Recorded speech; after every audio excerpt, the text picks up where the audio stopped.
Hi, Labox here, and in today's episode we are going to play Sherlock Holmes Consulting Detective. To be precise, we're going to play Sherlock Holmes Consulting Detective, Jack the Ripper and West End Adventures. It's a very heavy narrative game, so if you don't like storytelling, games or choose your own adventure books, etc., this is not really the game for you. However, I have introduced this to friends that don't like board games at all and they loved it. The stories are amazing. If you play one of these cases, you will definitely remember them for a couple of days. It's great. I think we should just load up the board.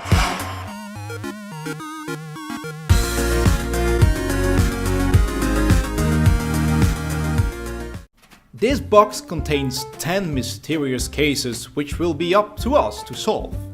4 of these cases, books 1 to 4, form the Jack the Ripper campaign and may allow you to catch the famous serial killer. The other 6 cases are unconnected. For each case you will have a series of leads to follow, a map of London, a directory and the local press. You also have a list of informants which contains some very qualified people who will assist you in your research. Armed with all of these elements and with your imagination, you will walk the streets of London looking for clues which will allow you to solve the enigma and answer a series of questions about the case. Okay, the board is all set up. We have the map in front of us. We have the newspaper that we need to solve this case. Perhaps there could be some nice clues in this one. I've got my notes, I've got a pen, we've got the London directory with all the names and businesses that are in London. We have the rule book in case we need that, and on the back of the rule book there are some informants that we can go to. For example, we can go to the criminologist or the head medical examiner.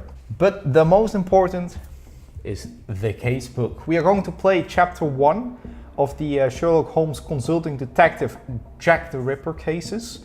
The first case is called Mary Ann Nicholas. So there's an app you can download and I've already done that. I'm gonna open it and that's gonna read us the introduction of the first case.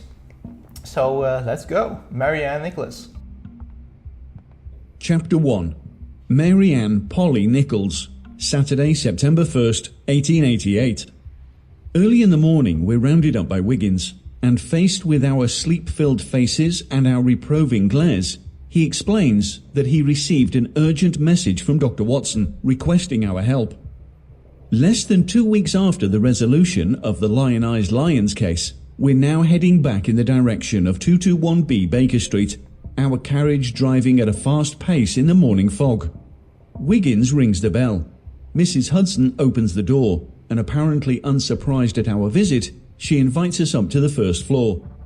Watson is waiting for us in the living room, pacing. "Ah, gentlemen, I'm happy to see you," Watson exclaims. "Come in and sit down. I'll explain why I asked you over." Watson settles into the sofa, and we copy him. We're surprised by the absence of Sherlock Holmes, but with the care Watson puts into not speaking too loudly, tells us that his flatmate must be sleeping in his room. On the corner of the fireplace, balanced against the coal bucket, is a case containing a hypodermic syringe and a bottle of morphine. "Your message worried us a bit, Doctor," begins Wiggins. "I understand. Please excuse me. How can I explain it to you? I've been watching the same spectacle for a week without daring to say a word to him. His brilliant mind does not stand, as he says himself, stagnation.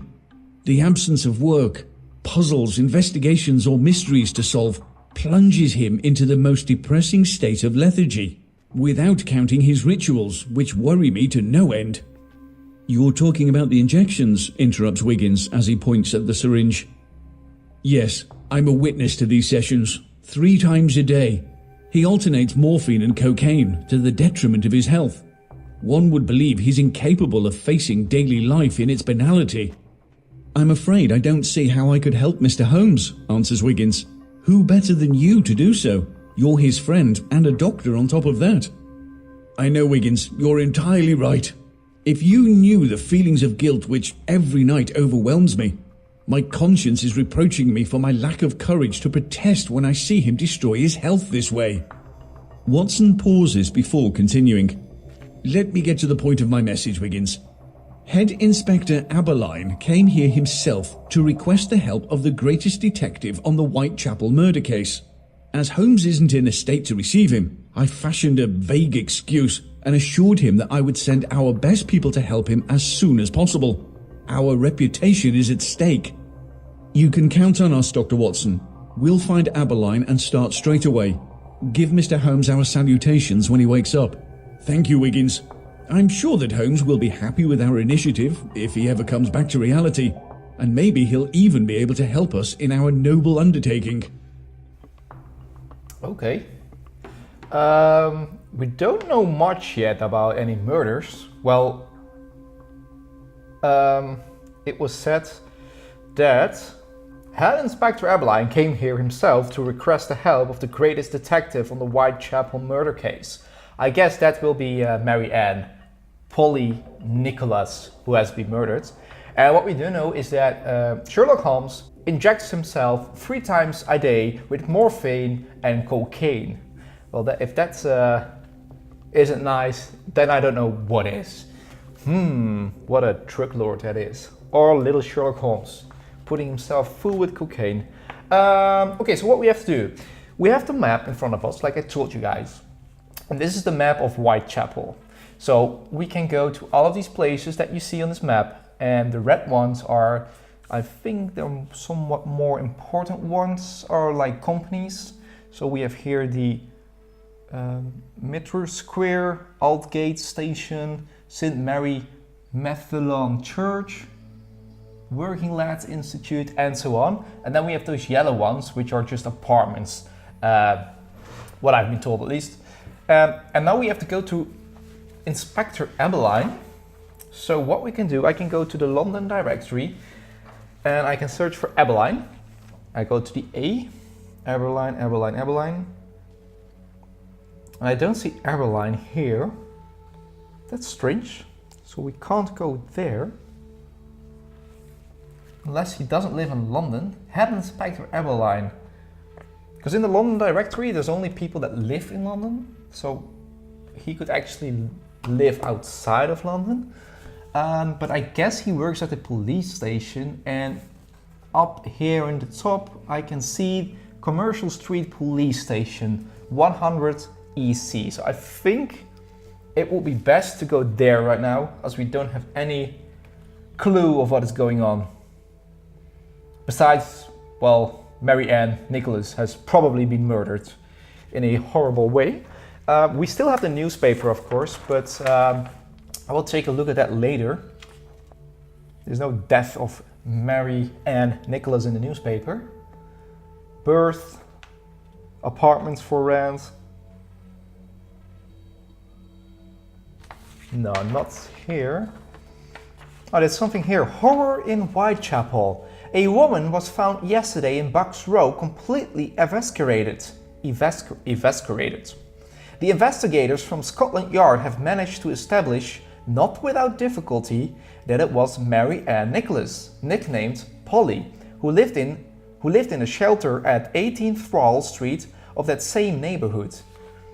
At 9 o'clock this morning, the deceased body was moved to a separate room in the old Montague Street morgue that had been turned into an improvised operating room, and Dr. Rolf Lulin performed a post-mortem examination.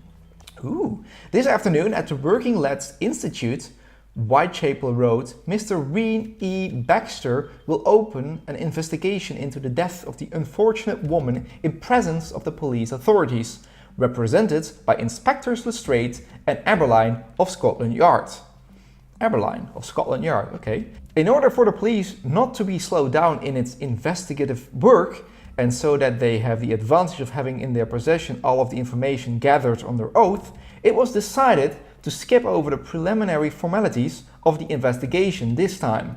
Any information regarding the case must be brought to the Commercial Street Police Station in Spitalfields. A witness found, it says below this article. Robert Paul Carter has stated this to our reporter. I got into Bucks Row at exactly 3:45. It was dark. I was hurrying to be on time for work. A man then came towards me. As the neighborhood isn't safe, I took a defensive stance. But actually, he just came close and told me, "Come see this woman." Then I saw the woman laying on her back. I took her wrist, and her hands were cold. She seemed dead. It was too dark to see if there was any blood. I thought that an outrage might have happened to her. I was really late, so I left with the other men to look for a bobby, a policeman. I saw one on Baker's Row who was getting vagrants to move along. I don't know what that word means. I told him what I had seen, but he didn't say if he would go look or not. In any case, he continued to deal with the vagrants, and I thought it was shameful because I did tell him that the woman was dead. Okay, so we have a witness. Let me write that name down. Robert Paul.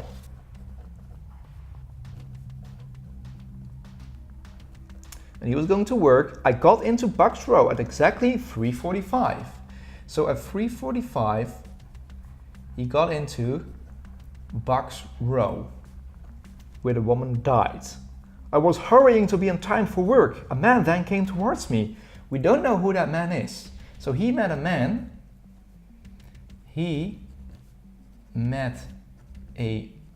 man. Question mark. And then he saw the body. He came out. He was looking for the police guy. He found one. He actually said to the police guy, "Come with me, please. There's a dead body over there." And then the police guy was not really interested. So that's strange as well.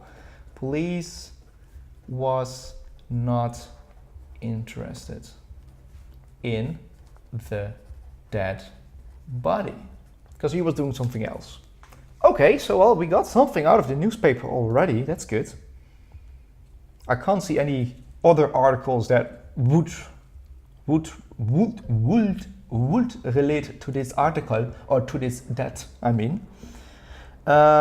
What we do know is that we have also Dr. Wolf performed a post-mortem examination. So we have Robert Paul, who is the witness, and then we have Dr. Wolf Llewellyn, who did the post-mortem examination. That's very interesting. Okay, you know what? Let's get to the police station to talk with Head Inspector Ebeline. I think that for now that will be the best move to do. That's what I think, at least. So let's get to the casebook. And now we go to 100 EC because that's where the police station is. We're gonna read out that text. 100 EC. Oh, here it is. All right, okay. At the Commercial Street Police Station, we enter the office we were pointed to and discover a round man of average height, relatively young but already balding and wearing sideburns. He's busy looking at a defective fob watch on the desk, and the inspector is reassembling the minute parts of its precision mechanism using a pair of fine tweezers. "Inspector Ebeline?" "Yes, come in. Allow me to finish and I'm all yours, gentlemen," answers Ebeline without looking up. "Wiggins, and these are my colleagues. We come on behalf of Mr. Holmes for the investigation of the Whitechapel murder." A smile cracks on the inspector's face, who stops his work on the spot. "You see, fixing things relaxes me. I'm all yours." Ebeline pulls out a black notebook from his desk.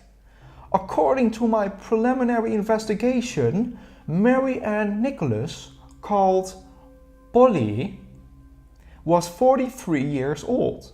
She was a poor, unfortunate, long ago estranged from her husband, tended to drink, and as with many others in Whitechapel, forced to prostitute herself in order to get enough to pay for a night in a shelter or a room in the best of cases. She had been living at the White House on Flower and Dean Street, a night shelter, for a week. She was seen around 11 p.m. the night before yesterday on Whitechapel Road. Then around midnight at the Frying Pan, a neighborhood watering hole. Then she was seen at the Thrall Street night shelter by the owner, who refused to give her a bed as she had no money and was drunk. Then, around 3:45 yesterday morning, two passers-by who were headed to their work discovered her body in Bucks Row. Her dress had been hiked up to her stomach. Then, Officer Neal, who was making his round, arrived barely a few minutes later. Could you give us the identities of the passers-by who discovered the body?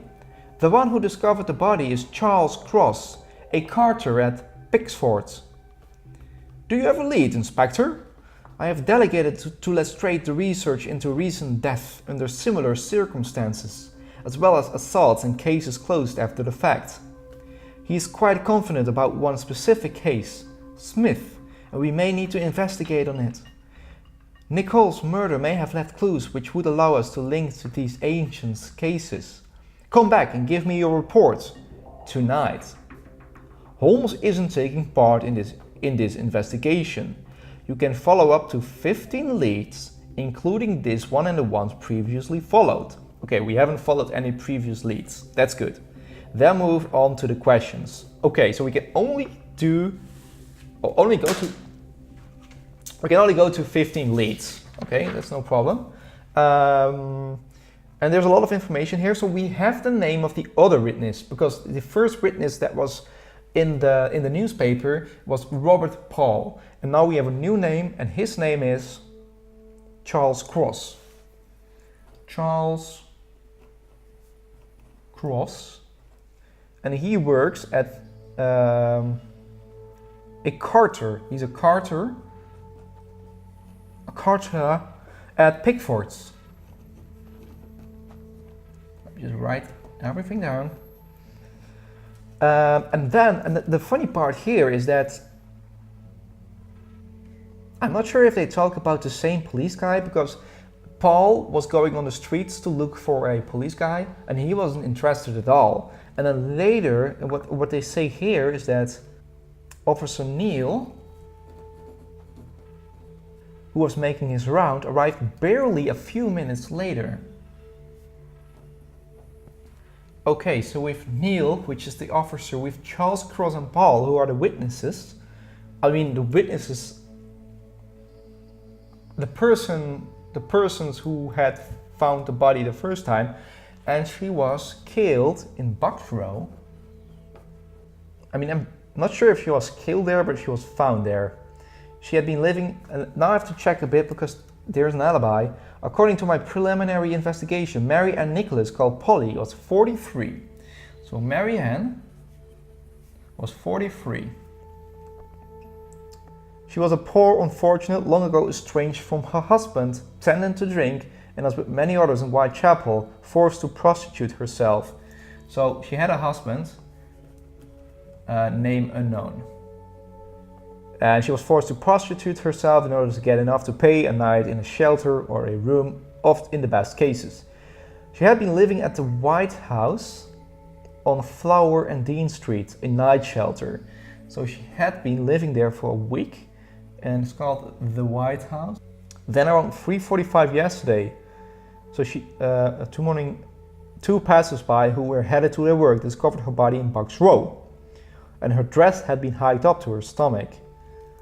Okay, where is Bucks Row? We've got White's Row, but I can't see any Bucks Row. Bucks Row, here it is, I found it. Whitechapel Station construction site. Maybe she was prostituting over there. So I found Bucks Row. It's quite far from where she has been the whole night. Because she has been on Flower and Dean Street, then she was at the Frying Pan, but the owner refused her there, and then she walked all the way to Bucks Row, and at 3:45 she was found there. So between that time, she could have been killed somewhere else and then brought to this place, but I doubt that. So she was found at the station. What I'm gonna do here, it's difficult. What lead to follow? We can only follow 15 leads. The first lead I want to go to is, I think I want to go to Dr. Rolf, because I want to know what has happened to her. So let's do that. So that's Robert Paul, Dr. Rolf Lulin. So let's go to the L. But I'm not sure if we should go to his house or we should go to the morgue. Because, yeah, we can go to the morgue. Shall we go to the morgue? We have to go to the morgue because Dr. Rolf is there doing the examination, which is going to be 24E. We enter the Old Montag Street morgue by a large wooden double door, which is cracked open. The entrance is vast, cold, sparsely furnished, and surrounded by very, very, very strange smells. A mixture of corpses and chemicals. Only 3 tables occupy the hall's central space, and a few buckets, bowls, and other copper containers are scattered here and there, next to piles of clothes and rags left on the ground. On one of the tables is a wooden case. We approach in silence, conscious as to what the box must contain. Within is the body of a woman in her 40s, partially covered by a grey drape stained with brown spots. Her head, with hair slicked down by blood, is tilted back, her eyes closed for eternity. A gaping gash holds her throat open. We gaze upon the livid corpse in Whitechapel's glacial morgue without any of us daring to lift the drape when Wiggins turns around, alerted by the sounds of footsteps in the yard. A short time later, a small man comes in dressed with worn out and patched clothes, with a beard that goes to his eyes. He stops, surprised to find us here.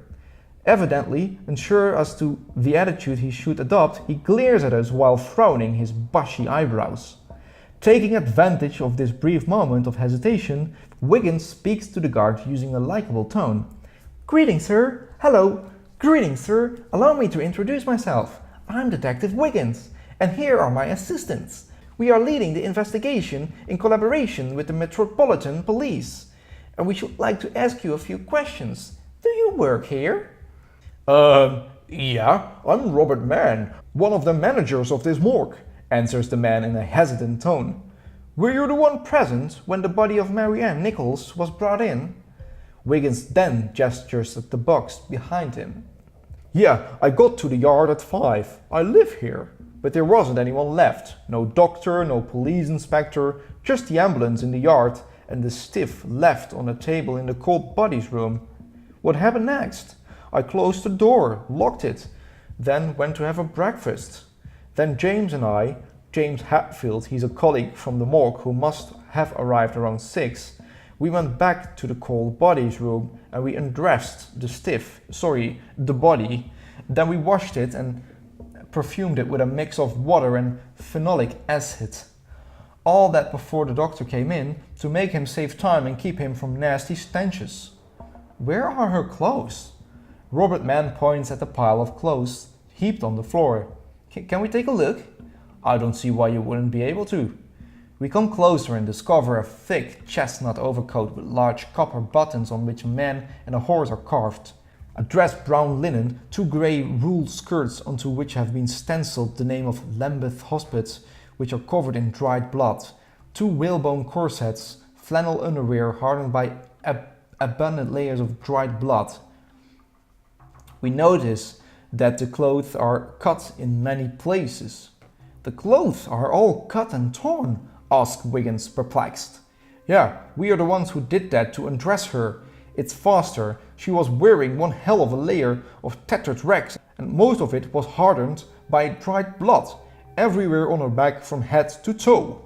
It was a real pain to remove, and she was resisting too, the old biddy. We could almost believe that she didn't want to be stripped. She was already stiff as a statue." "Her pockets were empty?" asked Wiggins while searching the overcoat. There was a white handkerchief, a comb and a broken mirror. What a mess! I'm not used to this sort of business. In general, I take pensioners who have turned in their keys and drowned bodies found in the Thames before they leave for the pine field. Okay, so she was brought in alive. What a sadly story from Marianne Nicholas. So we don't really have much information here. She was full of blood everywhere. Her hair was blood, her face was covered in blood, everything was blood. And she came in alive, half alive. Then the doctor stripped her, and she was resisting a little bit. I mean, she was almost dead. She was stiff, so she couldn't move that much, I guess. That's why. And yeah, he's Robert Mann, one of the managers of the morgue.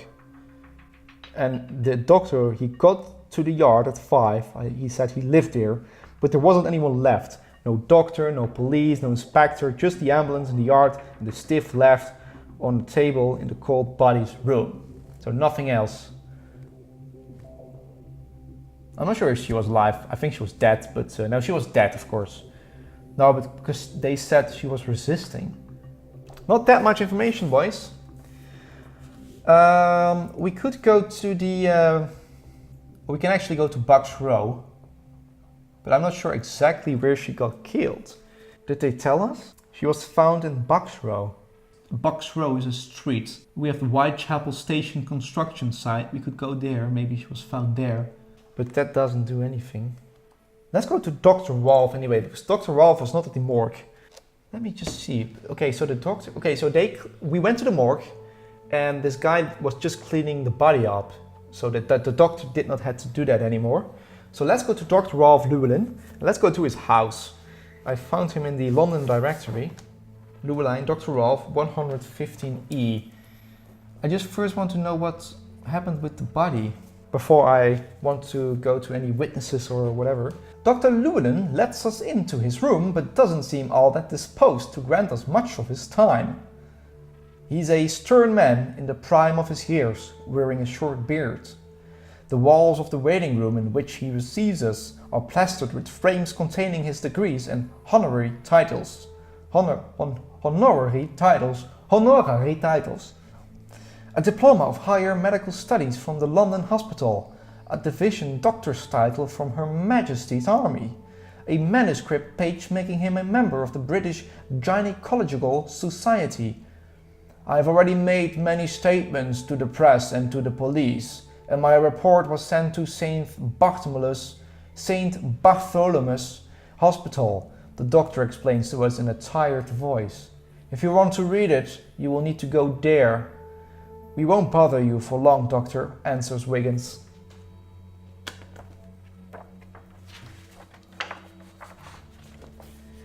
We should just like to know if you had noticed anything peculiar, and if you could clarify 2 or 3 things, such as the approximate time of Marianne Nicholas' death, the cause of death, and if you could tell us if she had been killed elsewhere and dropped in Bucks Row later. That's what I thought.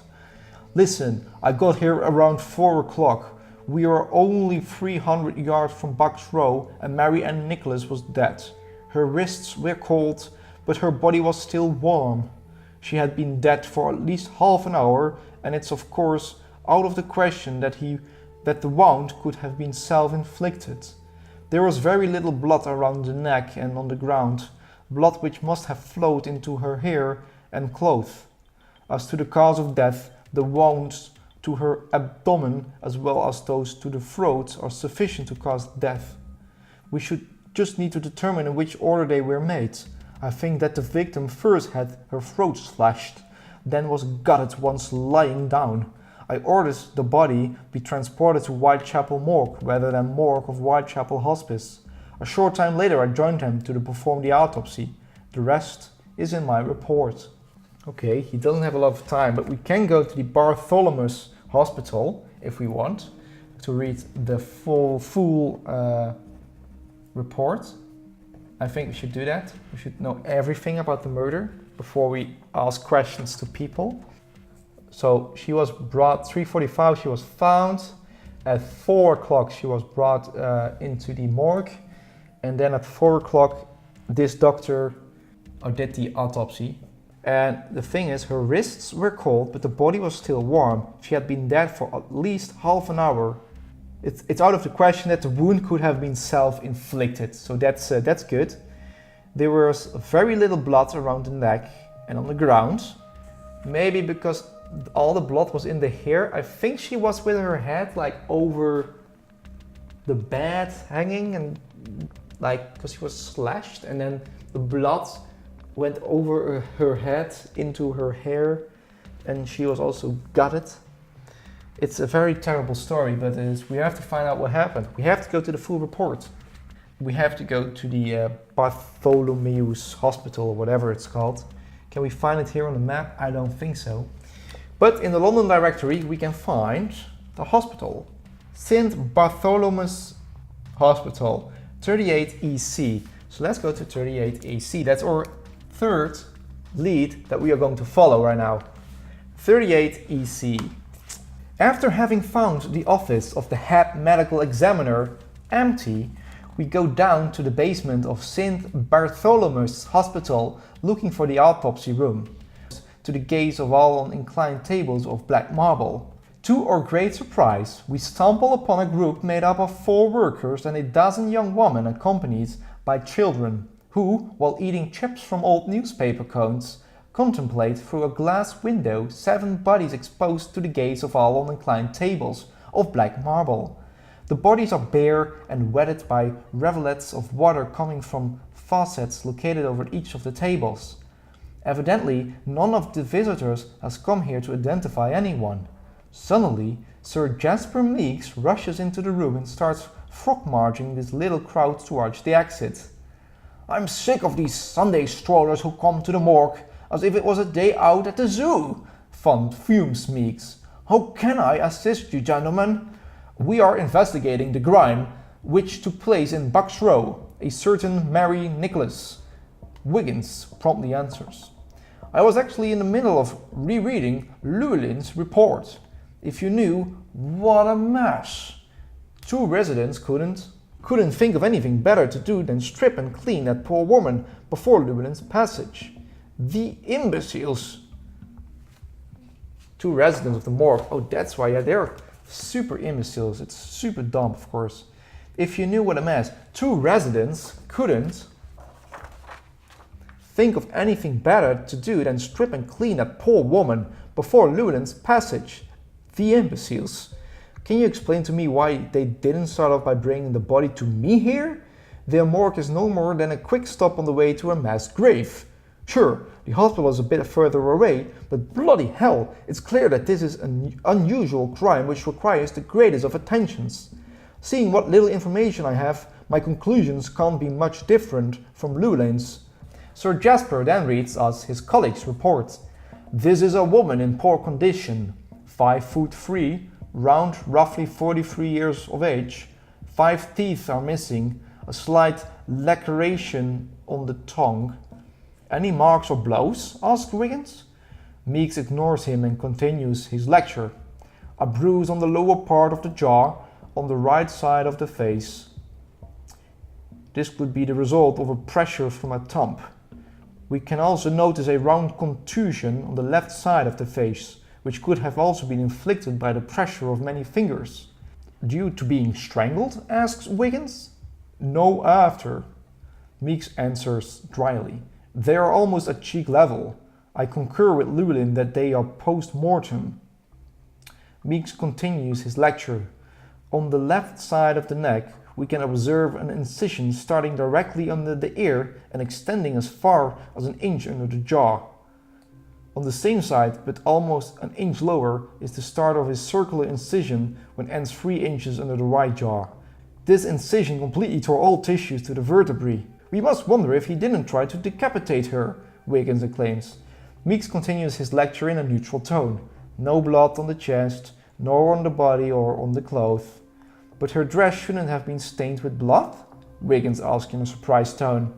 "If she had been standing, surely, But I doubt it, comments Meeks before resuming. No other wounds on the body until we come to the lower part of the abdomen. To the left we find a large incision which tore the flesh. Many more incisions crisscross the abdomen. On the right side, 3 or 4 blows are identical and go from the top to bottom. The blows were delivered from the left to right and could be work of a left-handed person. All wounds were caused by a long-bladed knife, moderately sharpened and used with great violence. The report ends here. Which of these wounds caused the death? That's the whole question, Wiggins. It's a point of divergence between Llewellyn and I.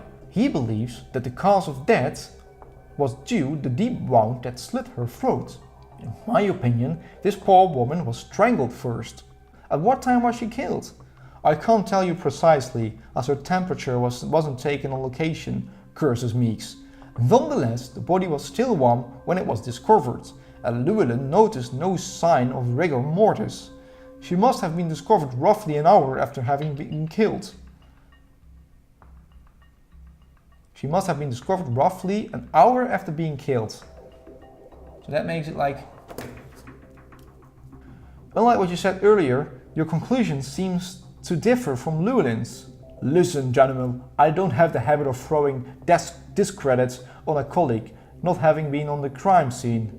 However, I can't hide that some of Dr. Llewellyn's observations seem erroneous to me. Wow. She got murdered pretty hard. Maybe by a doctor. Maybe by a police guy. Maybe. No, we have no idea. But okay, we know that how she got murdered right now. So we have listened to 3 leads, mostly to the doctors. It was a bit stupid to bring her to the morgue because she was stripped there, and that's just stupid to do with a body. But crazy. So Llewellyn told us, Llewellyn thinks she got killed by the wound in her neck, and he thinks that she was strangled first, and he makes a quite nice observation because he says all wounds were caused by a long-bladed knife. Oh, sorry. The blows were delivered from the left to the right and could be the work of a left-handed person. So let's take that into account. Could be a left-handed person.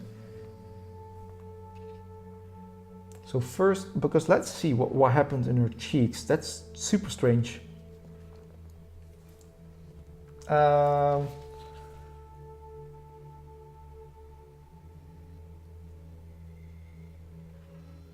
Cheek level. So the hands were here. She was like forced back with her head, I think, because let me see. Meeks ignores him and continues his lecture. A bruise on the lower part of the jaw, on the right side of the face. This could be the result of a pressure from a thumb on the right side of the face. So that's on this side. So I think, and he also thought it was a left-handed man, that the guy put his hand on Mary Ann's Nicholas' face, like this, to cut her throat like this with her left hand. That makes a lot of sense. It makes sense. We know enough to go to any of the witnesses, I think. Maybe, let's see, because I think the last time, so at 2 o'clock, I think she was killed at around 2 o'clock. Because at 3:45 she was found dead, and he thinks that an hour before she was killed. So at 2:45. At 2:45. Where could she be at 2:45? Maybe let's go to Robert Paul, one of the witnesses. I think we can do that because he actually saw the body with all the clothes on. Paul. Robert Paul, 5E, or 4th lead. Oh, excuse me. Hello. Robert Paul lives in a modest apartment on Forsyth Street with his pregnant wife and his 4 children. I was on the way to work when I saw another Carter in Bucks Row, and we discovered the body. I wanted to move it, but the other men thought we had better not. So then I put her clothes back. We couldn't leave the poor woman like that. That's when I touched her and I thought I felt her breath. We left to look for a policeman. We met Officer Misen before going on our way. Work was waiting for us. We went back to see the police the next day to make a statement. So he's talking about Misen and not policeman Neil. Because Paul went to Misen. Misen was not interested at all. That's what we heard in the beginning. And we discovered the body. I wanted to move it, but the other men thought we had better not. So then I put her clothes back. We couldn't leave the poor woman like that. So she was actually already naked. In the newspaper they said something about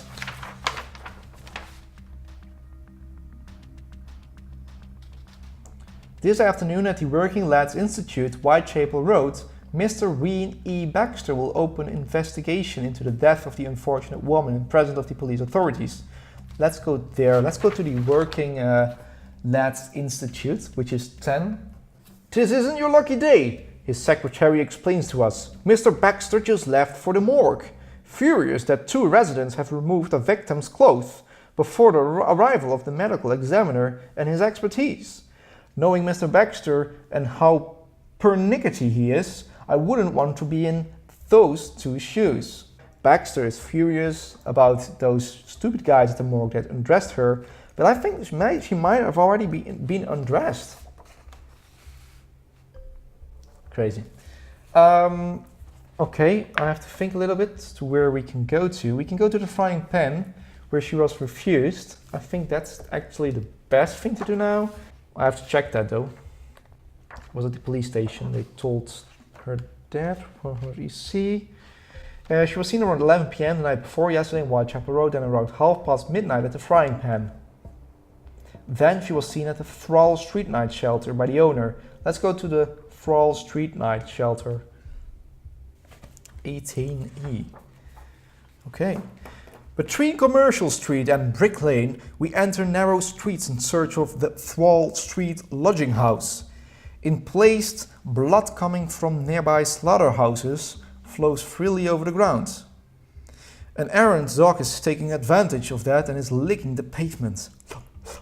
Stepping into a short alleyway, we are forced to pull out our handkerchiefs to protect ourselves from the pestilential smell of the stench which, coming from a nearby slaughterhouse, wafts over to us. It's a terrible street to be in, I guess. The neighborhood in itself is formed by a mass of houses of 3 or 4 stories, which seems to have been built with no plans. Luke, the locksmith of our small band, who spent his childhood here, explains to us that in this thieves' den of a neighborhood, doors are useless as there is nothing to steal. It's in the middle of this Daedalus that we find the Thrall Street does house. We enter into a vast kitchen, smoky from the chimney detached from the brick wall. Pensioners surrounded by children of all ages, kneeling by the fire, are grilling herrings which put out a strong smell while others are drying cigar stumps.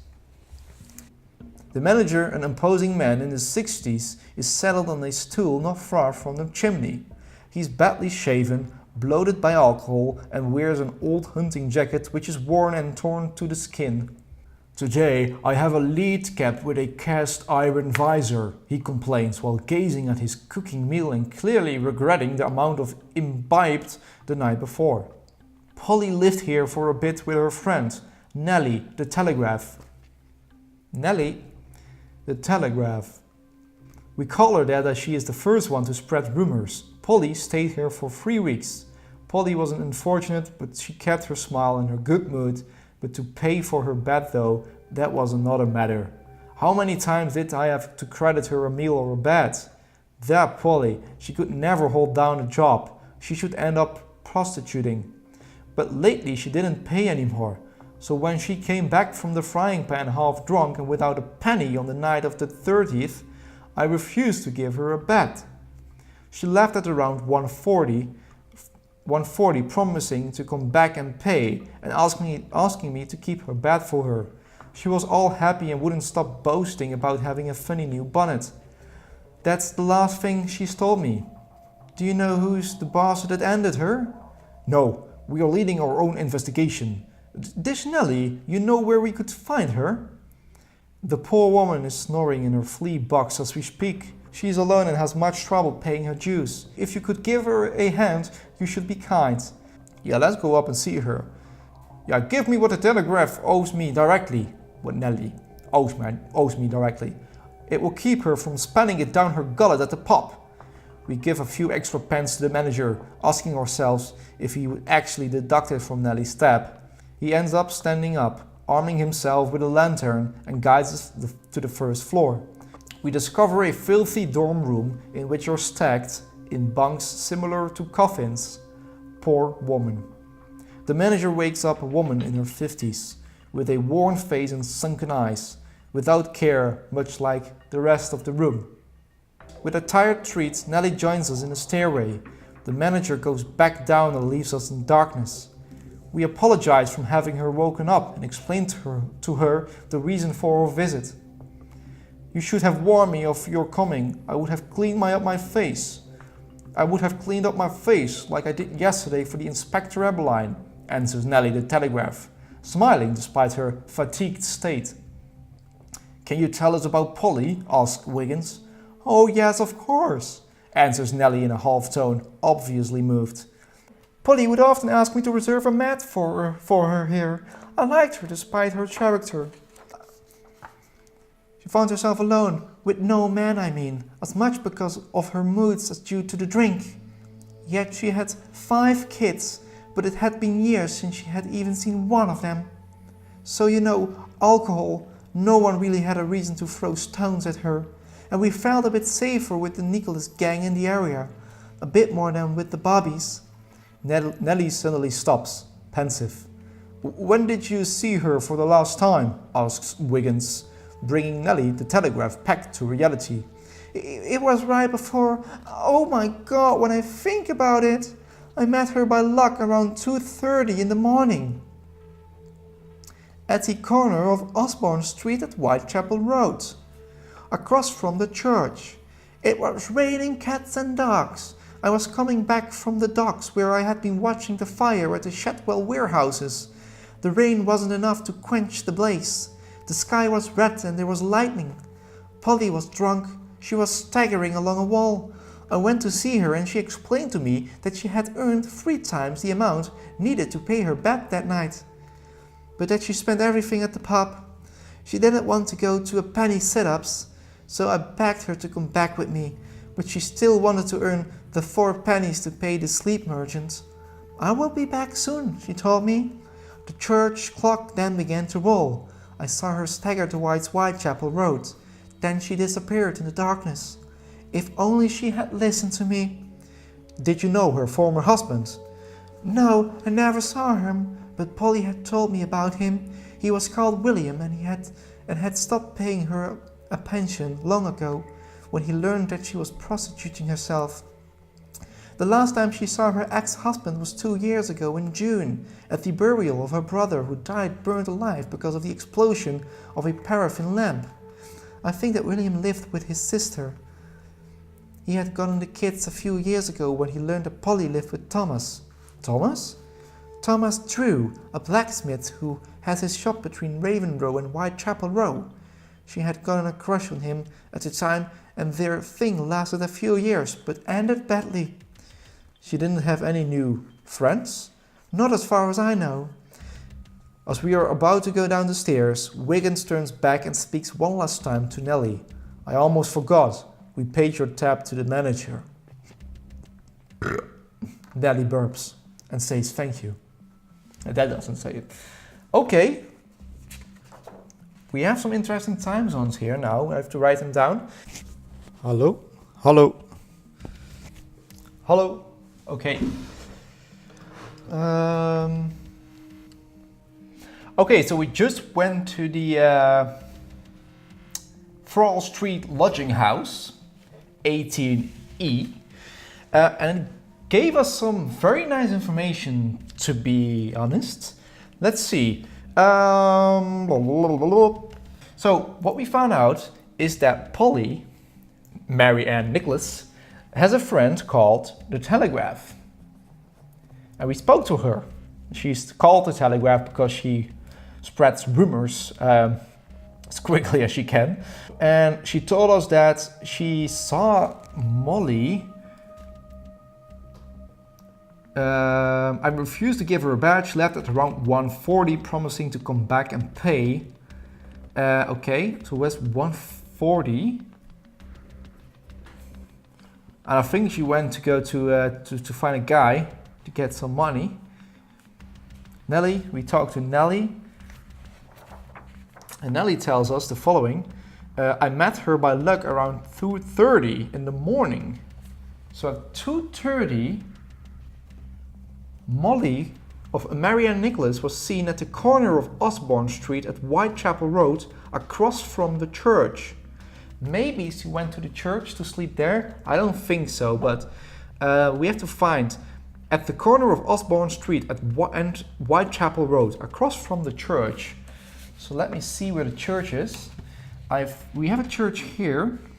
The corner of Osborne Street.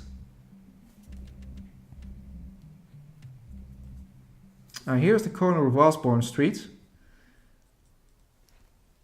And she was there across from the church. It was raining cats and dogs. I was coming back from the docks where I had been watching the fire at the Shadwell warehouses. The rain wasn't enough to quench the blaze. The sky was red and there was lightning. Polly was drunk. She was staggering along a wall. I went to see her and she explained to me that she had earned 3 times the amount and needed to pay for her bed that night. So she already slept with the guy. She earned her money. So I begged her to come back with me, but she still wanted to earn 4 pennies to pay the sleep merchant. I will be back soon, she told me. The church clocks then began to toll. So that must be then at either at 3 or at 2:30. 2:30, I guess. Then the bells started to toll. I saw her stagger towards Whitechapel Road, then she disappeared in the darkness. If only she had listened to me. So I saw her stagger towards Whitechapel Road. Whitechapel Road. That's here. She went in this direction and then she disappeared in the dark. So she's super drunk, you know. She goes here in Whitechapel Road. She's like here, so she maybe can see her going there. So why don't we just go to 8E, just to knock on their door, see, hey, have you seen a young lady stumping around here? So let's go to 8E. Why not? We have to check it out. And then we have to go to some of the police guys that found her, because they might have something to do with that as well. I mean, she was killed, not that. She was killed like around 3, and then at 4 they found her. 3:45 they found her, and she was killed about 2. She was not killed that much later after the Telegraph met with her at 2:30, to be honest. So maybe let's go to 8E. I'm not even sure it's in the book. 8E. I'm afraid. No, it's not even in the book, so we cannot count that as a lead. There's no 8E. So we can go to 7E if we want, because that's close to where she got killed. That's 7E. Let's just try that. I just want to take at least one gamble here. I mean, I would go to the places around where she got killed to ask if people. That also doesn't exist. That also doesn't exist. Maybe 102, that's the station, the construction site. 102E, let's go there. Let's at least check it out. That does exist. 102E.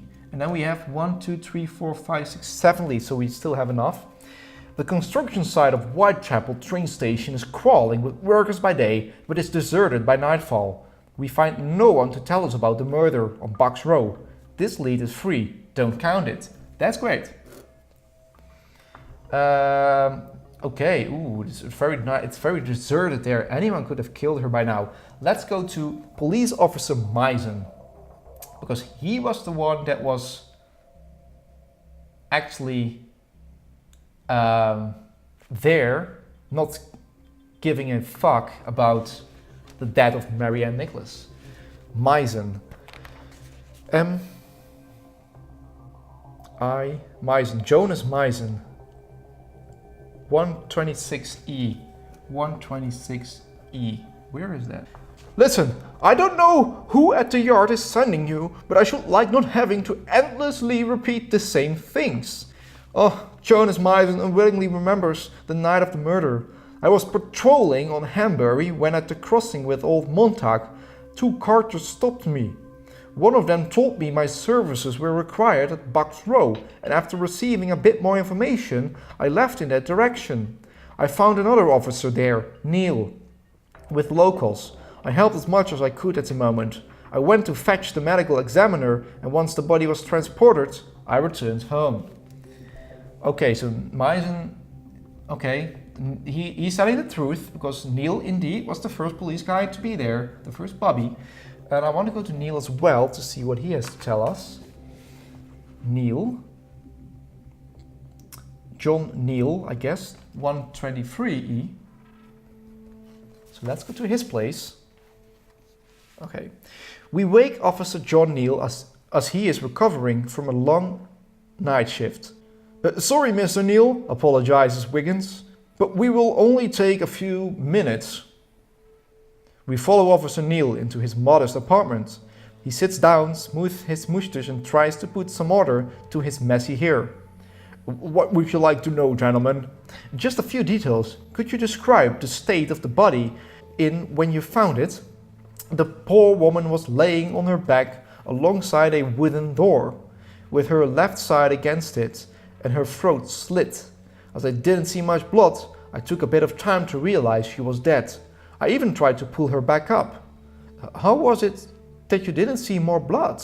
Wiggins asked, surprised. I first thought that she had been killed elsewhere and dropped off there, so I looked for wheel marks with the light of my lantern, but I found none. Then colleagues arrived. Then Dr. Llewellyn, who lives not too far off on Whitechapel Road. The doctor quickly examined the body, then had it transported to the morgue in a hand-pulled cart. It's when we lifted the corpse to put it in the wooden shell that we realized there was a mass of coagulated blood at head height and that the victim's clothes were largely soaked in it. You didn't see anyone as you arrived? I was making my round from Baker's Road to Brady Street, and no, I didn't see anyone. But she was torn apart, the old poor woman. Okay, now we have got to the police guys. We went to the guys, we questioned the guys. We went to Dr. Wall, we went to Dr. Llewellyn, or whatever his name is, Officer Neil, we've been there. We went to the hospital. Let's check for the informants, because we have some informants that we can go to. We can go to the head medical examiner. We have been there. We can go to the criminologist, and he analyzes all items and substances found during cases. We could go there. Or we could go to Scotland Yard. They have reports and details relating to the case. Shall we just go there to see what they might have on us? So we have 1, 2, 3, 4, 5, 6, 7, 8 leads. And I want to go to Scotland Yard right now.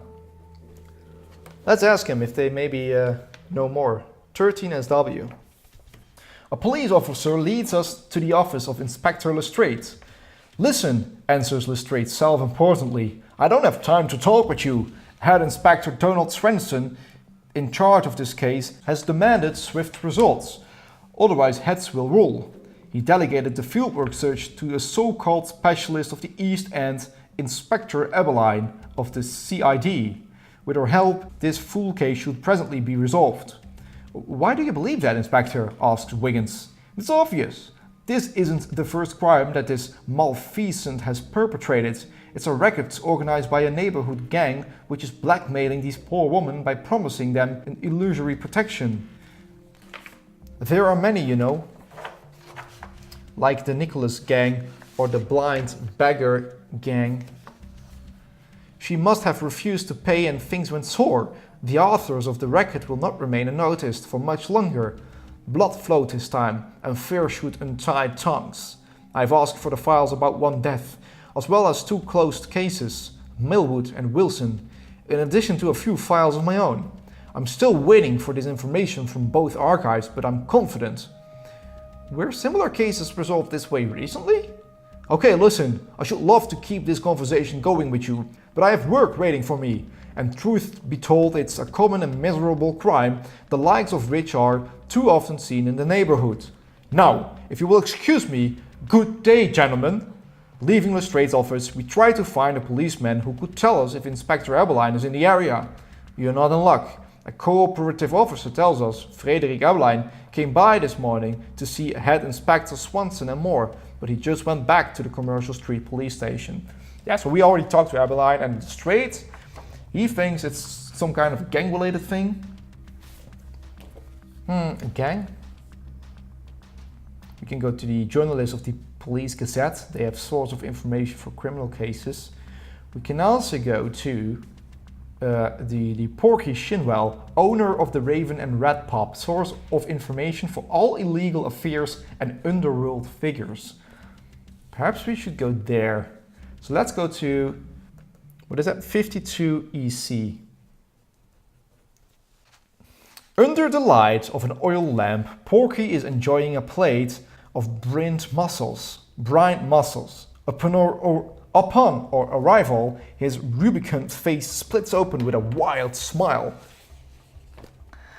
Wiggins, how are you? You look frozen, my boy. A little pick-me-up looks indispensable to me. What will it be? A beer will do fine, Porky, thanks. Would you happen to have some information about the murder of Mary Ann Nicholas? Instead of a little foam, you should have a hot gin, my friends. We agree, and Porky tells us what he knows of poor Mary Nicholas while sliding us our glasses one at a time on his bar. All I can tell you is that the girl was a lady bird who loved to fly. I have sometimes seen her hang out her lantern with her friend Nellie, a real rumor monger we have nicknamed the Telegraph. If you want to spread a rumor in the East End, talk to Nellie. She's better than any newspaper.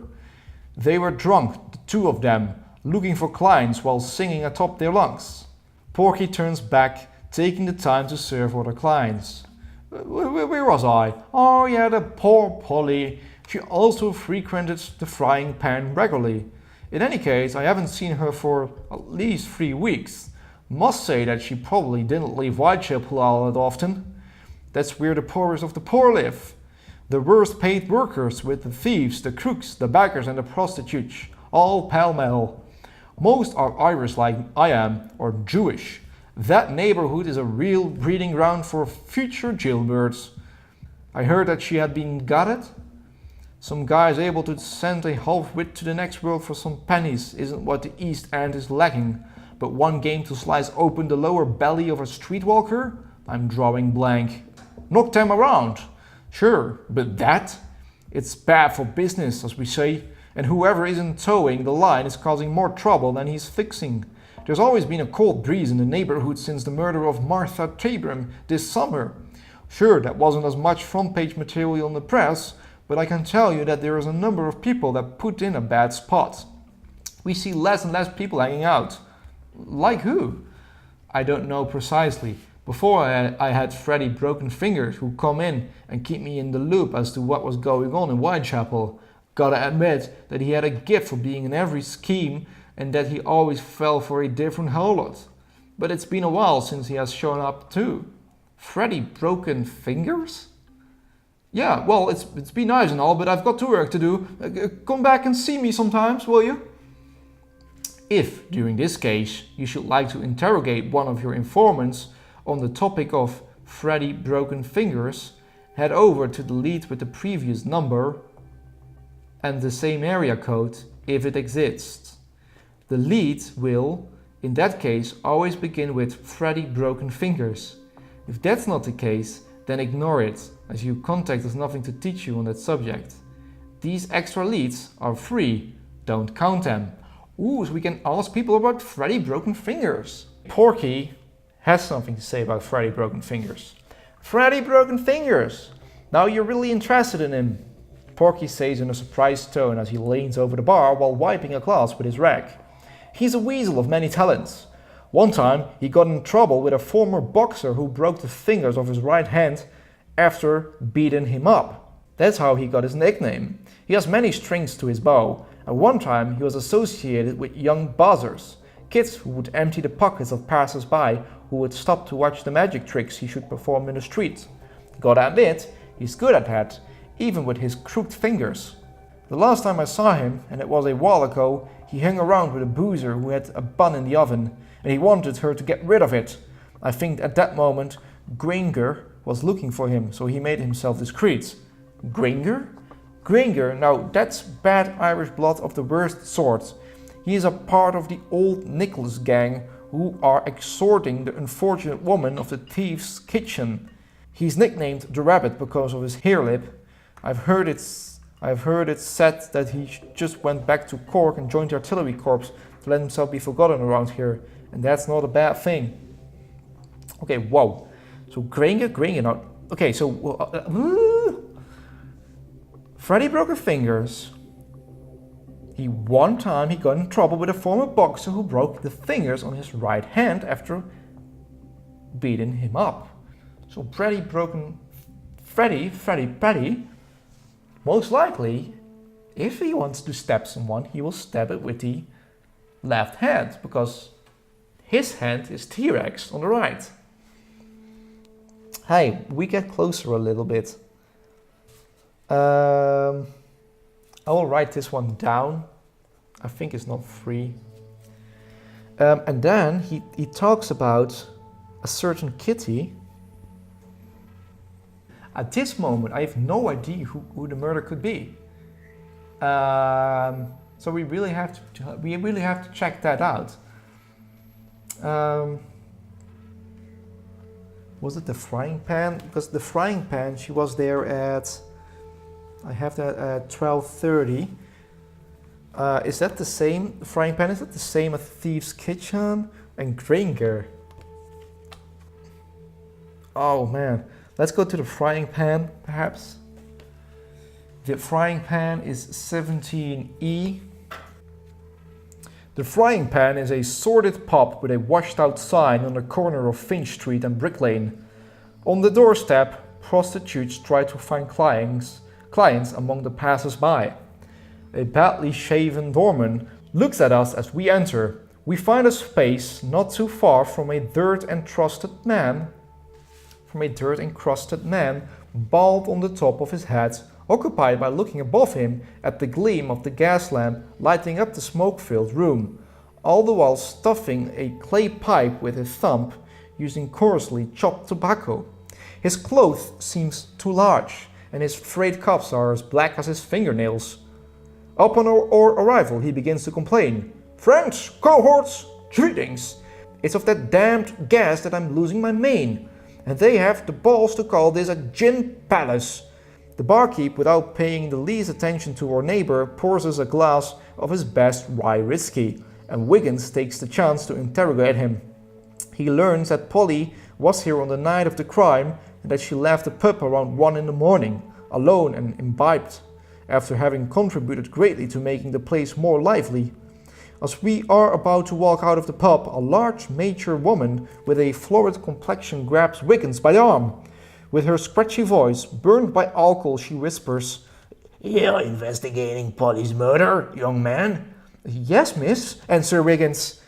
"Call me Burly Paul. I think she was killed by a man who has a grudge against the prostitutes of Whitechapel. I was a friend of Martha Tabram. You know, the one who was murdered at 67 George Yard building. And earlier, other girls have been assaulted in the neighborhood. It's the Nicholas gang turf here, but we haven't seen them much since August. They were then to wring money from us, but as soon as there's danger, we don't feel too protected anymore. These other girls, could we meet them? I know one, she was called Belinda Wishart. I haven't seen her in the pub for a while, but I think she still lives in the neighborhood. Where exactly? That I wouldn't be able to tell you. Thanks for your help, Pearlie. We leave the tavern. Outside, a thick, salt-laden fog has swept over the streets. Okay, so Pearlie Paul. Hello, Pearlie Paul. Wishart, Belinda Wishart, 81E. But who is that? So she knows. She was so the Pearlie Paul, the one with the cigarette drunk voice. She has been a friend of Martha Tabram. You know, the one who was murdered at the 61 George Yard building. And earlier, other girls have been assaulted in the neighborhood. It's the Nichols gang turf here, but we haven't seen them much since August. So yeah, so Belinda Wishart was assaulted by this gang. So let's just go there to see what she has to tell us. At this moment, I have no idea who to go for otherwise. Wishart. Belinda Wishart, 81E. 81E. Quite a long one. Okay, that's good. We walk along Whitechapel High Street looking for Belinda Wishart. We ask for information from a butcher who is emptying a bag containing shreds of meat and bones into a box we naively believe to be a dustbin. Next page. There are the leftovers for the ladies.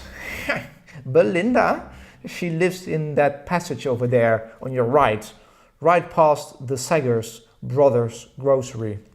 We enter a dark passage which is so narrow that we have to walk single file. We find the residence of Belinda Wishart, a confined room barely larger than a corridor on the first floor of an old building. Placed on a stool, her baby sleeps in a large egg crate. Belinda Wishart is talkative. She tells us about her sorry life, her mother dying in childbirth, her alcoholic father dying of cirrhosis when she was 14 years old, that barkeep who exploited her, her dreams of performing on stage in New York, and the many disappointments in her love life, and then prostitution to survive. My God, this girl, life's not easy.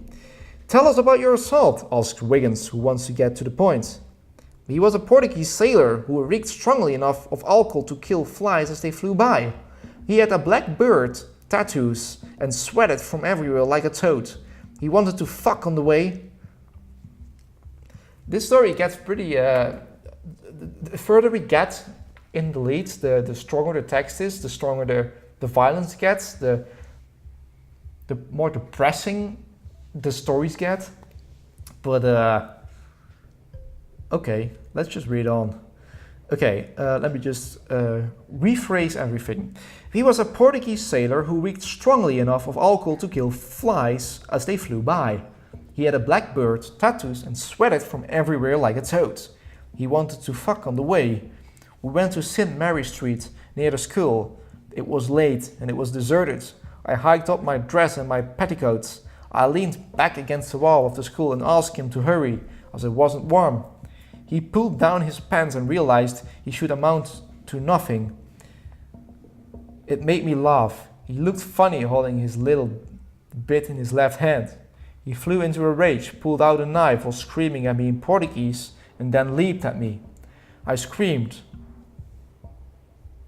In his left hand. He looked funny holding his little bit in his left hand. He's left-handed. He flew into a rage, pulled out a knife while screaming at me in Portuguese, then leaped at me. I screamed, fought back, and we both ended up on the pavement. When we heard whistles, he let me go and tried to run, but the copper got him. If it hadn't been for that, he would have had my skin, that bastard. Do you remember the name of the constable? No. Could you describe your aggressor more precisely and gave us his name? It's been a while and it was dark. He was as ugly as sin, with a flat nose, black crazy hair, and a hedgehog for a beard. Until he turned violent, he was rather jovial. Short and squat, I should say he was roughly in his 40s. He had a thick accent. I think he was called Manuel. Something new in the case. This should interest Airline, concludes Wiggins with a satisfied smile. Ooh, this was K3081E. And I think we should wrap it up. Let's see how many leads we have followed. 1, 2, 3, 4, 5, 6, 7, 8, 9, 10, 11, 12, 13. We could follow 2 more leads, but I would have no clue which leads to follow right now.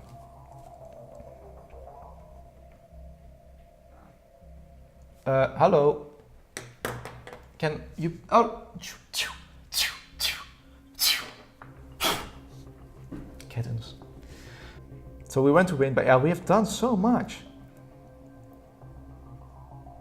We can go to Somerset House, can be consulted freely, so we can see the archives of birth, deaths, marriages and wills. 17WC. Let's just go there, because that one is for free. 17WC. The Somerset House employee tells us that Scotland Yard asked him for only civil records and death certificates. Mary Ann Nichols wedded in 1869 a printer named William Nichols. They've had 5 children, the oldest of which is 21 years old and the youngest 9. A divorce for fault was filed in 1881 due to an alcoholism problem and a character described as bellicose. 3 years later, her former husband stopped paying her a pension, accusing her in front of the tribunals of living in sin with a blacksmith called Drew. Oh yeah, we should go to Drew maybe. I think I will just go to the back of this case because I just want to know what happened and I have no clue, to be honest. We have followed 1, 2, 3, 4, 5, 6, 7, 8, 9, 10, 11, 12, 13 leads. And the rules, they say that if we're done, well, I can take a quick look in the newspaper just one more time because I haven't done that really.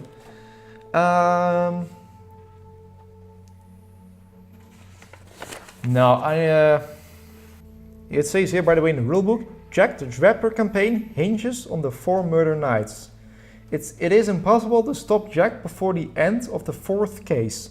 However, during the first 3 cases, the player will see themselves given specific tasks which will allow them to answer questions and progress in the case. The Jack the Ripper campaign is based as much as possible on known facts and actual testimonies. It will thus be slightly different from a traditional Sherlock Holmes case, as it will be less romanticized. The descriptions and facts may harm the sensibilities of young players. We therefore suggest you do not play this campaign with children. End of the game. The players can decide to stop following leads as soon as they want to. They then move on to the questions section of the case and answer the 2 series of questions given to them. Players then head over to the solution section and one of them reads the conclusions aloud. Finally, the players open the envelope to evaluate their score and compare it to Holmes. Okay, so we're going to the back. Get to see, hello. So we go to the back of the case book. There's going to be questions there. I'm very curious. Question 1. Why did no one in Bucks Row hear the crime? That's because in Bucks Row, which is very close to the construction site here, it's a deserted place.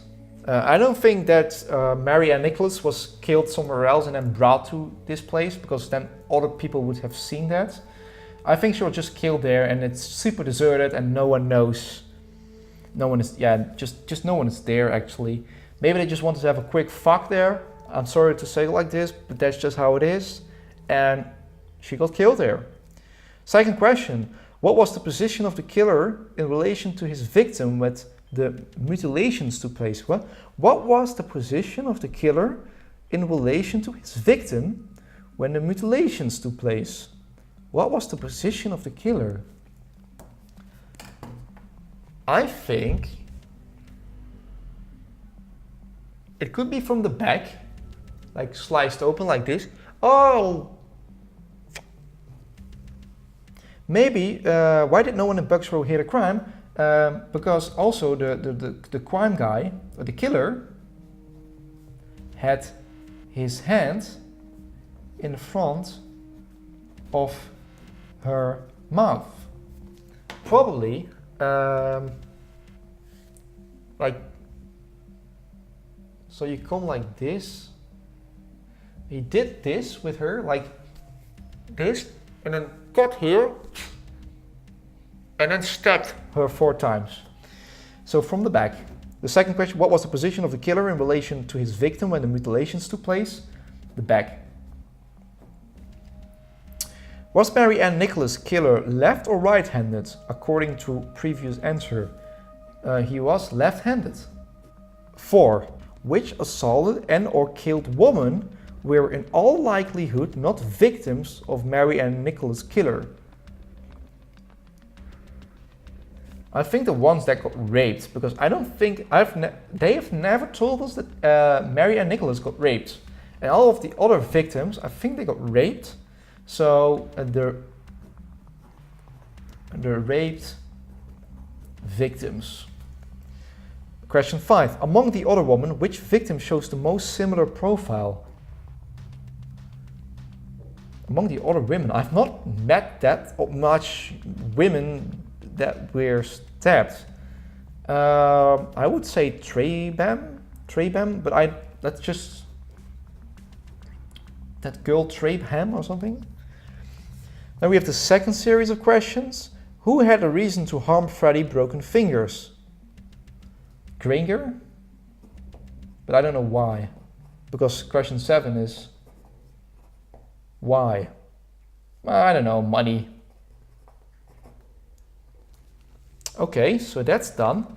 Now we go over to the solution. And read that out loud. Solution. To our great surprise, Holmes and Watson are present in Aberline's office. Aberline and Watson seem to have performed the usual social niceties in front of his silent Holmes and are thrilled by our arrival. We therefore relay all of the information collected during the day, and Holmes, for once, doesn't interrupt us. The Whitechapel murder is singular at more than one level, begins Holmes at the end of our tale. It's a murder of a nameless level of barbarism. Sure, the neighborhood isn't the safest, but attacking a prostitute and inflicting such mutilations on her really doesn't make sense for a gang of the area. This attracts too much attention. Thus, knowing if Polly's murder is an isolated case or the continuation of a series is a critical information for the investigation. In case of a series, the older the murderers are and the more risk involving those close to the murderer. Following the path back to the source of evil is often the best way to discover it. So investigating those close to Mary Ann Nichols is therefore useless, asks Aberline, disappointed. Not useless, but investigating the circumstances of her death may prove more useful. The autopsy report is more interesting. Firstly, knowing whether the victim was strangled or had her throat slit. Llewellyn believes that her throat was slit, intervenes Wiggins. There would have then been many more projections of blood at the crime scene. After the heart stopped, the blood flowed slowly from her throat and into her hair and clothes. It's what we call gravity, Wiggins. In addition, due to the discreet nature of the murderer, strangulation is more credible. Or maybe the body was moved, tries Wiggins. Officer Neal, once at the scene, explored that option, and there were no traces of wheels, no drag marks in that blood when the body was found. I know you dream about being an actor, Wiggins, but your imagination sometimes makes you lose sight of the reality of the facts. I will remind you, evidence is the basis of all investigation, not romantic speculations. An embarrassed silence ensues. Watson breaks it. The murderer thus performed his mutilation post-mortem. Aberline can't repress a disgusted grimace. Yes, answers Holmes. The body was laying on its back alongside a wooden door, the head at the left side of the door. Where was the murderer when he performed his mutilations? That's what Llewellyn didn't extrapolate in his report. Is that important? Asks Aberline. Yes, to know if the murderer is right or left-handed. The man almost decapitated his victim, and the finger marks on the victim's face gave us the support position of the murderer's hand when he made the incision from left to right with his other hand. The violence of that act required him to be completely at ease to perform it. The murderer wasn't directly in front of the body, as it was right up against the door, so he must have been at its side. And in that case, the thumb of your left hand is on the right cheek, while your right hand is holding the knife. Wiggins motions, trying to visualize the crime scene on Luke. Did I get it so wrong? Yes, to know if the murderer is right or left-handed, the man almost decapitated his victim, and the finger marks on the victim's face gave us the support position of the murderer's hand when he made the incision from left to right with his other hand. The violence of that act required him to be completely at ease to perform it. The murderer wasn't directly in front of the body, as it was right up against the door, so he must have been at its side. And in that case, the thumb of your left hand is on the right cheek, while your right hand is holding the knife. Wiggins motions, trying to visualize the crime scene on Luke. Be careful not to slice your own wrist, Wiggins, smiles Holmes before continuing. We are dealing with a right-handed man, no matter what Llewellyn says. Now back to our victims. Our group shouts the names of the older cases. Ada Wilson, according to the drawing, assaulted by a right-handed man, and even if the motive is not clear at this time, he could be the same man as Polly's killer. Annie Middlewood? Yes, all evidence points to a right-handed man. Belinda Wishart? No, that was a left-handed man. Martha Tabram? The modus operandi is quite similar. A quiet place, not a sound made, many blows delivered with a certain level of barbarism. The medical examiner will confirm that it was done by a right-handed person, I'm sure. Here again, we can't exclude it. It's even the most similar case. Emma Smith? That's an easy case to solve. A gang rather than an isolated single man. A victim left alive, an abuse which is more like a message of vengeance compared to blind brutality. Right or left-handed, no matter, only a illustrate would see a link here. Ebeline makes an embarrassed cough. As I'm unfortunately afraid that Polly's murderer won't be enough to unmask the culprit, we need to be vigilant in the upcoming weeks. Ebeline comes out of his reserve. I wasn't lied to about your investigative talents or those of your team. You can count on my full cooperation, as well as those of Coroner Baxter, court mandated on this case. I will guarantee it. Holmes did not take part in this investigation. For completion's sake, the conclusion has written with the help of the following leads. Commercial Street Police Station, 100 EC. So we've been there, that's correct. Sir Jasper Meeks, 38 EC. We've been there. Bucks Row, 2E.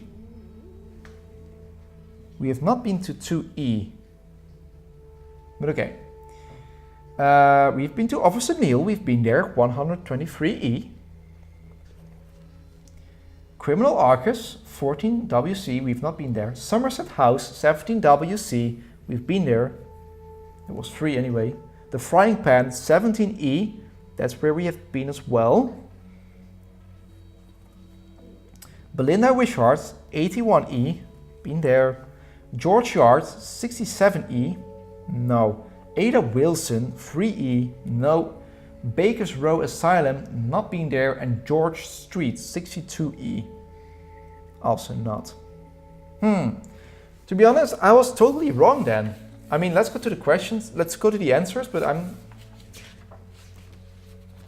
confused because I thought that he was left-handed.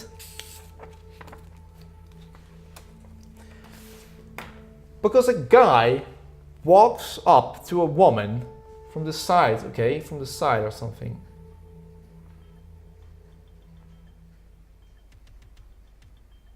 And he has... Now, I will check that out later. Let's do the questions, but I think I have them all wrong. So the first question was, why did no one in Bucks Row hear the crime? Mary Ann Nichols' killer strangled his victim before slitting her throat, or because of the sound of a nearby train. Both answers are acceptable. So Mary Ann Nichols' killer strangled his victim before slitting her throat. I did not say the killer had strangled the victim. I said that the killer had his hands on the mouth of the victim. I will give myself 5 points for this. I mean, it's a bit right, correct? Well, question 2. What was the position of the killer in relation to his victim when the mutilations took place? I said from the back, and Mary Ann Nichols was laying on her back with her left side against the door. The assassin had to be beside her. So Mary Ann Nichols was laying on her back with her left side against a door. The assassin had to be beside her. I said from the back, beside. You get 20 points for this. I will give myself 5 points. This is stupid because which assaulted was Mary Ann Nichols' killer left or right-handed according to previous answers? So I said left-handed, but apparently it's right-handed. I mean, that's stupid. I'm gonna look this back because okay. Which assaulted and or killed women were in all likelihood not victims of Mary Ann Nichols' killer? Belinda Wishart, Emma Smith, any other woman named will cost you 15 points. I had not even names here. I had all the raped victims. Among the other women, that's question 5. Among the other women, which victim shows the most similar profile? I had Martha Tabram. 20 points. Who had a reason to harm Freddie Broken Fingers? I had William Granger. I had Granger indeed. And his accomplices from the Nicholas gang. I don't have those, so I will give myself 10 points. Why? Emma Smith and her projector Freddie were blackmailing Martin LeJong. No, 0 points. No idea. Okay, but let's find out why he was... Why I wrote down left-handed then? Why did I wrote that down? Of course, because here it says... On the left side of the neck, we can observe an incision starting directly under the ear and extending as far as an inch under the jaw. So he had this, of course, this is the right hand. But I don't know why I said, oh, well, yeah, I don't know. Well, anyway, the game is amazing. This case is a bit different than all the other cases because this is a campaign case. So this is like one murder, and there are like 3 other cases linked to the Jack the Ripper case. The other cases, I can tell you, they are very good as well. They are standalone cases. Their story is amazing. And then trust me, when you play those other cases, they will keep with you for a pretty long time. I liked it. I hope you liked it too. If you want to see the other cases coming up, please let me know because I will be happy to do them as well. And I hope I will do a little bit better by then. But I think, besides, not giving the correct answers, today we've learned a little bit about history. And if you want to see more, then hit that subscribe button. Guys, see you in my next video.